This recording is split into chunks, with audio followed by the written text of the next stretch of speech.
राधे राधे। तो आज की कहानी है हमारे प्यारे टीपू मेढक की। एक दिन की बात है। टीपू मेढक अपने साथी मेढक के साथ घूमने निकला। घूमते घूमते अचानक से कुछ मेढक एक गड्ढे में गिर गए। उसमें एक टीपू मेढक भी था। गड्ढे में गिरते ही सभी मेढक उछलने लगे, बाहर निकलने की कोशिश करने लगे। अब ऊपर बचे हुए जो उनके साथी मेढक थे वो भी चिल्लाने लगे कि भाई ये बहुत बड़ा गड्ढा है और तुम बहुत छोटे हो, ये तुम्हारे पहुंच से बाहर है, तुमसे नहीं हो पाएगा।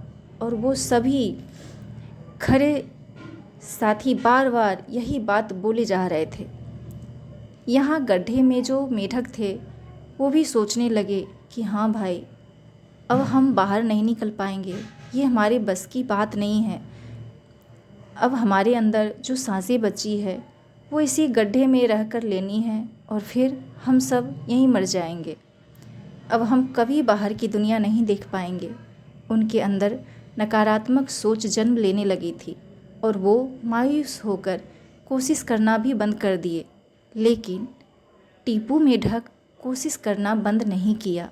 वो उछलता फिर गिरता, फिर उछलता फिर गिरता। फिर वो ऊपर खड़े अपने साथी को देखता और एक लंबी सांस लेकर फिर कोशिश करता। और ऐसे ही करते करते कुछ समय में वो बाहर निकल आया। क्या आपको पता है कि टीपू बाहर कैसे आया? बाकी के सभी बाहर नहीं आ पाए, तो टीपू बाहर कैसे आया? यही सोच रहे हैं ना आप भी? चलिए बताती हूँ। हमारे जो टीपू मेढक थे ना, उन्हें सुनाई नहीं देती थी, वो बहरे थे। इसीलिए जब ऊपर खड़े साथी मेढक कह रहे थे कि तुम ऊपर नहीं आ पाओगे, तो टीपू को लगा कि वो कह रहे हैं कि तुम ऊपर आ जाओगे, कोशिश करो। क्योंकि टीपू उनके हाथों का इशारा देख के समझने की कोशिश कर रहा था और अपने अंदर की आत्मशक्ति को जगाकर वो बाहर निकल आया। वहीं बाकी जो उनके बात सुन रहे थे वो अपनी आत्मशक्ति भी खो दिए थे और हार मानकर कोशिश करना भी बंद कर दिए थे। इस कहानी से हम सभी को यही सीख मिलती है कि हमें नकारात्मक बातें सुनकर हताश नहीं होना है और अपने कार्य में लगातार कोशिश करते रहना है।